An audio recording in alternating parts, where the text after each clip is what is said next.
There's nowhere else like Iceland.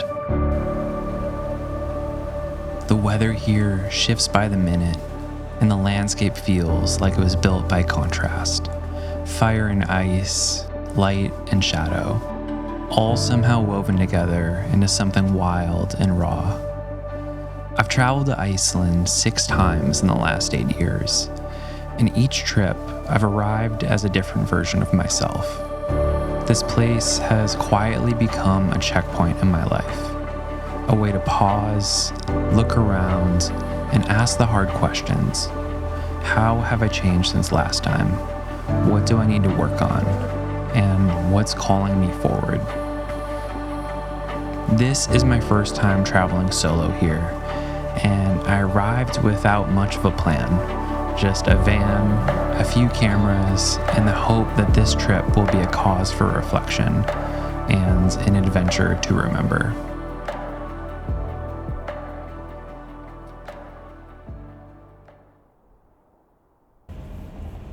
My journey begins on the Ring Road.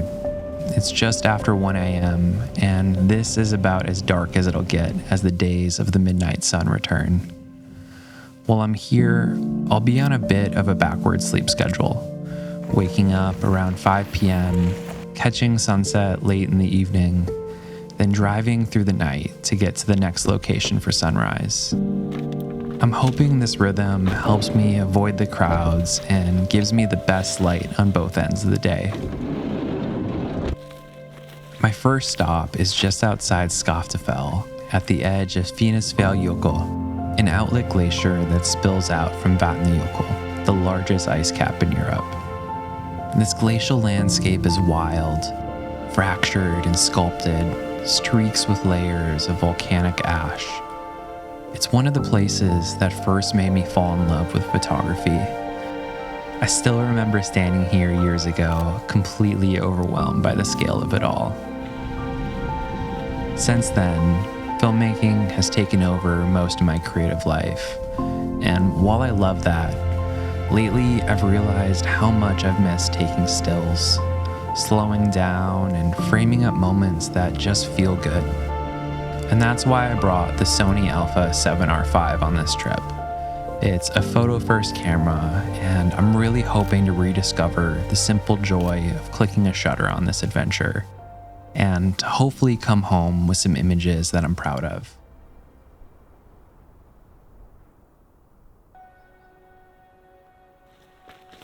After a few hours of sleep in the van, I woke up inside of a cloud. That's Iceland for you. Sunshine one moment, socked in the next. But above the clouds, it was a different story. This cloud waterfall was one of the most spectacular scenes I've captured all year. Absolutely magical. Even with the fog hanging heavy, I ventured out towards Vestrahorn, a lesser-known glacier lagoon tucked beneath the Vatnajökull ice cap. Most people drive right past it on their way to Jökulsárlón Glacier Lagoon, which is far more popular. When I arrived, the whole lagoon was swallowed in mist. It was a dreamlike scene as icebergs gently drifted by like broken puzzle pieces.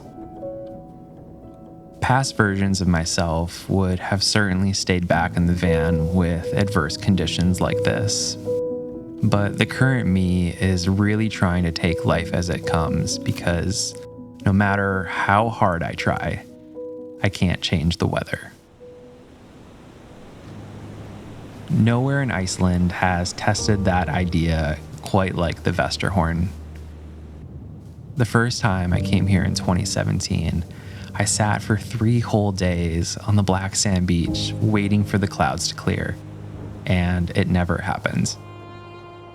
It's a pretty laughable story about how stubborn I was back then, but I'm pretty sure I've grown up quite a bit from that experience. The perfect conditions still elude me here, but for now, I'm just grateful to have even caught a glimpse through the inversion. I think that's what keeps pulling me back here. Places that hold just a little bit of mystery. Vestrahorn is that place for me.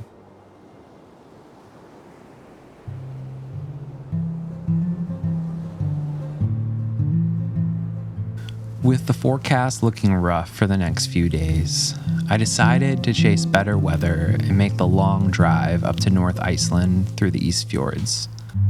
It's a stretch of the country most travelers skip, but it's home to a handful of unique landscapes that I'm so excited to visit.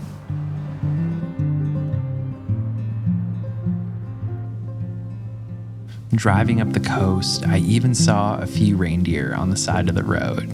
It's the first time I've seen these beautiful animals since my trip to Svalbard last year. And as the day wore on, the rains picked up, leaving me without too many options. But I did make a quick stop at this roadside waterfall called Skogafos. This isn't a destination you'll see on most maps, but it felt like a hidden gem amidst the downpour, and I scurried down towards the falls to get a better look with the camera. Surprisingly, these were some of my favorite shots from the entire day.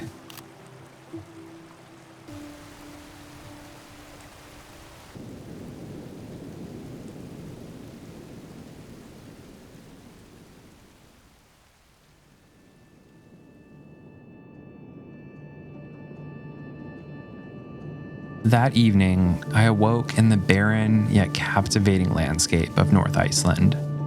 Having outrun the storm hitting the south coast, today is about visiting 3 incredibly unique waterfalls. The first being Skogafos. Known as the most powerful waterfall in Europe, this place absolutely lives up to its name.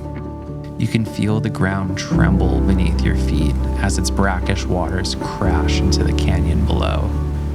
It's an overwhelming experience, and the thundering crescendo of this waterfall will be echoing throughout the rest of today.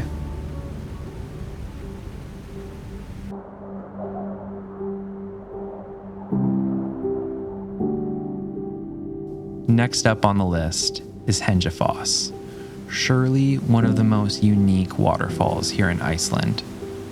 Instead of raw power, Hifos is all about color and texture. Stripes of deep red clay cut through the basalt cliffs, layered like pages in a storybook.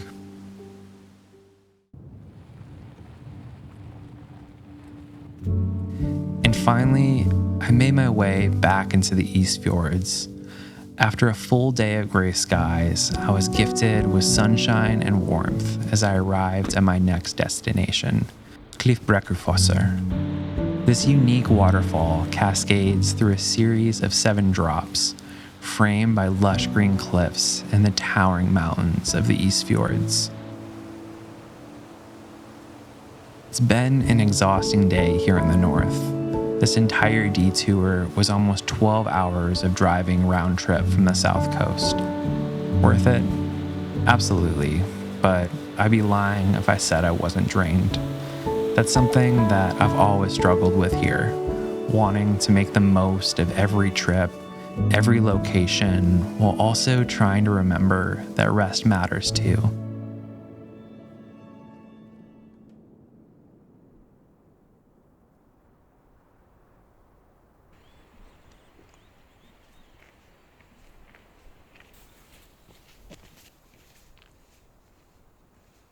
After a long day in the north, I've made it back to the south coast to explore one of the most dramatic landscapes in this part of the country, Loneliest Canyon.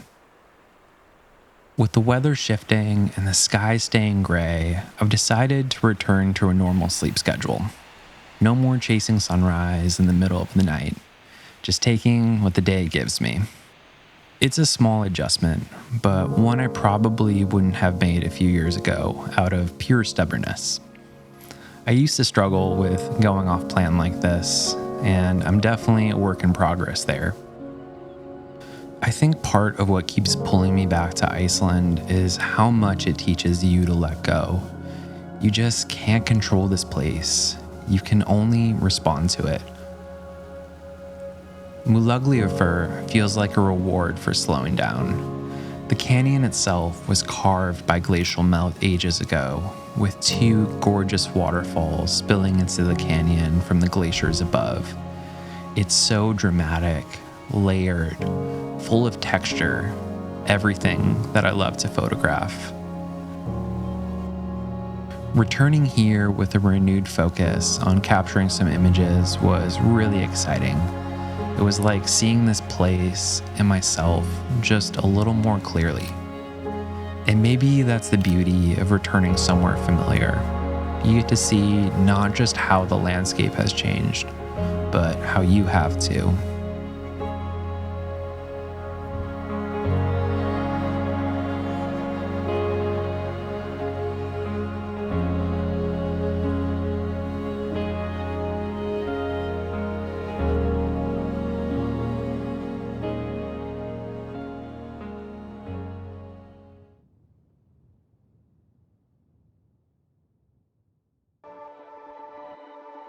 Flying over Iceland is something that I've dreamed about for years. I've always wondered what these landscapes would look like from above. The braided rivers, volcanic ridges, the endless texture you just can't fully grasp from the ground. And today, thanks to my friends at flightseeing.is, I finally got the chance to experience it for myself. The weather hasn't exactly been on my side this week, and I didn't think this flight would honestly happen, but a small window opened up this morning and we jumped on it, taking off into one of the most surreal views I've experienced in this country. From the air, the highlands feel even more otherworldly. Deep streaks of moss and ash ripple across the landscape like brushstrokes. It's moments like this that remind me why I keep coming back to Iceland. No matter how many times you visit, it always finds a way to surprise you.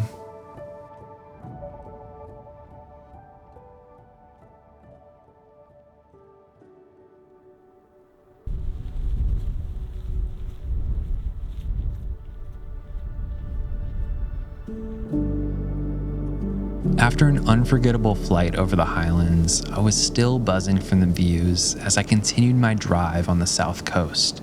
That's when I spotted Vestrahorn, a glacier I'd driven past at least a dozen times before, but had never actually visited. I wandered around the proglacial lake forming at the glacier's outflow, admiring the shapes and textures of calved icebergs littered throughout the icy waters.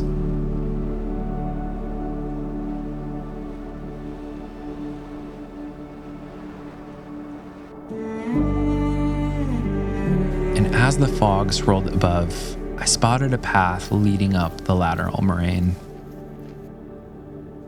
It's amazing how a little elevation change can entirely shift your perspective. The view from up there was absolutely incredible. It's kind of wild to think I've been so close to this place on past trips, and it barely even registered. Life can be like that. I guess when you're focused on certain goals or caught up in a plan, it's easy to miss what's right in front of you. This little detour turned out to be one of the highlights of the trip, and it certainly wasn't part of the plan.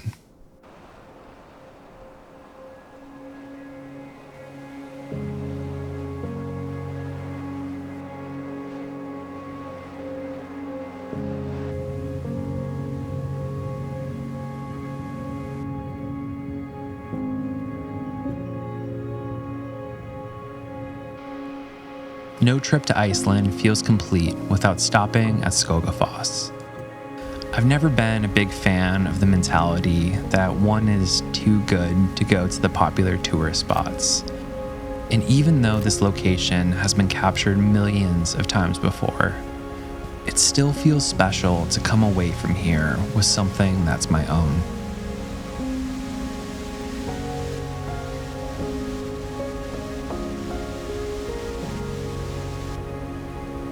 What really caught me by surprise was the meadow in front of Skogafos. I didn't expect to catch the lupin bloom on this trip, but Iceland's been unusually warm this year, and that made the surprising moment feel even more special.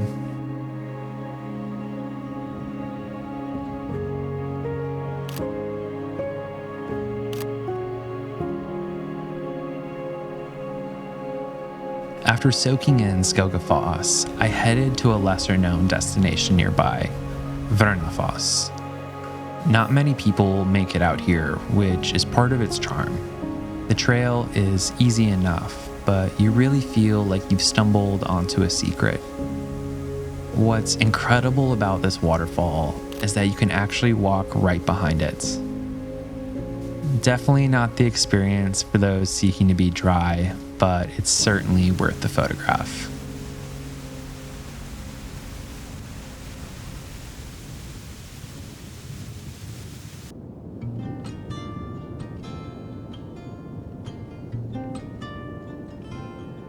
Honestly, there's no better way to experience Iceland than with a camper van. Having your own mobile base camp means you're not tied down to any schedule. You can chase the weather and just go with the flow. And that kind of freedom completely changes the trip. For this adventure, I'm traveling in the Viking 4x4 from Camp Easy.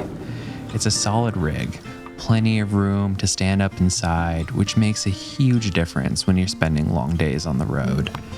And with full all-wheel drive capabilities, a fridge to keep food fresh, water on demand, and a secondary battery to keep all my gear charged, I wasn't worried about getting anywhere I needed to, or having the creature comforts to stay stoked. So far, this is my favorite van that I've ever had in Iceland. It made the whole trip smoother, more flexible, and honestly, just a lot more fun.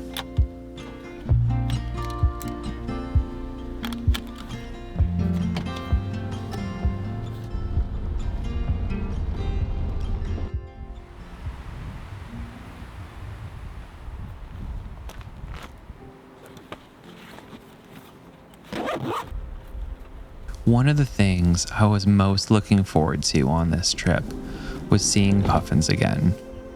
Each spring, these birds return to Iceland by the millions, flying in from the open Atlantic to nest in cliffside burrows. They spend most of their lives at sea, only coming ashore for a few short months to breed. And for a few weeks every summer, Iceland becomes one of the best places in the world to see them up close. At first, there wasn't much activity. Puffins spend most of the day fishing far out at sea, so I knew that I'd have to practice patience. But slowly, one by one, they started returning to the cliffs, waddling through the grass, flapping their wings, and peeking out from their burrows like curious little neighbors.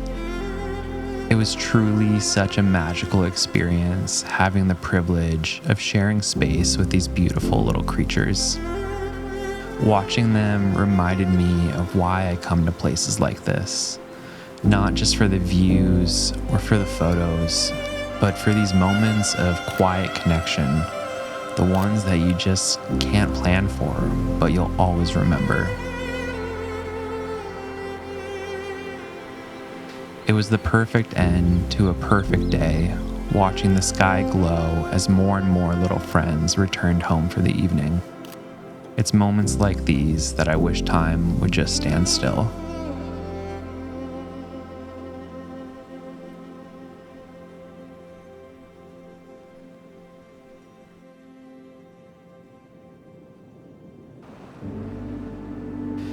If you want to feel like you're on another planet, the Icelandic Highlands are the place to go. This vast, uninhabited interior covers about 40% of the country and is shaped by some of the most extreme natural forces on Earth. Volcanic eruptions, glaciers, geothermal springs, and sweeping lava fields. It's not a place you just stumble onto. The roads here are rugged, often only accessible in the summer months by 4x4 vehicles. You're surrounded by rhyolite mountains that glow with vivid colors, contrasting with the stark black lava fields. I made my way out to Blæjar, a beautiful volcanic crater not far from Langisjór. The lake's deep blue waters sit perfectly framed by steep cliffs and vibrant green moss-covered slopes. The view from above the crater might be one of the most spectacular in all of Iceland. I was honestly lost for words staring out at this alien landscape.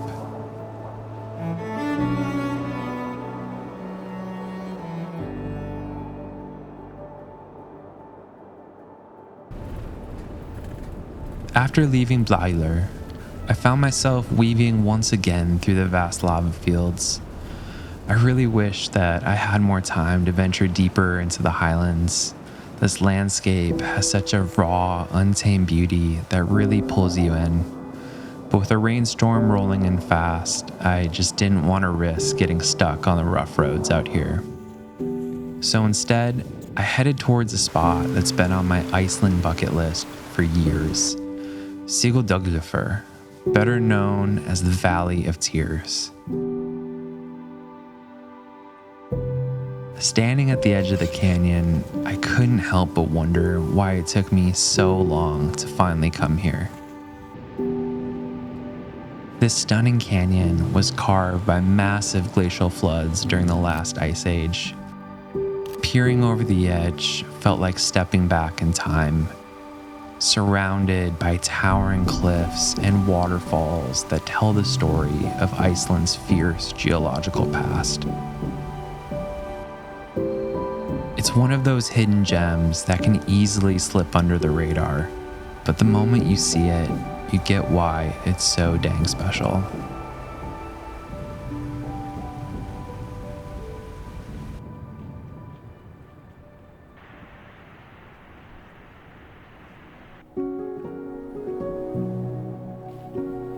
To end my day here in the Highlands, I'm visiting another waterfall that's been on the list for quite some time, Hifos. The hike down into the canyon was a great stretch of the legs after the long days of driving, and as I rounded the corner, the cold mist of the falls was a welcome wake-up call. I'm not running on much sleep at this point in the trip. At 122 meters, Hifos is one of Iceland's tallest waterfalls, tumbling over rugged cliffs into the deep, moss-covered canyon below. It's such a powerful experience being here. The landscape feels like everything that you'd expect Iceland to be: rugged, remote, and beautiful.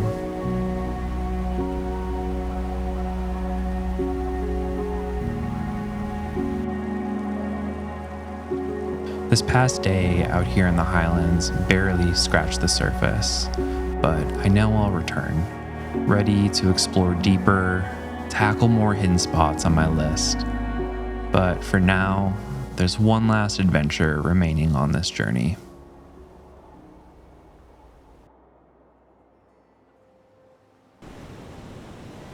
The Westman Islands have been on my list for years.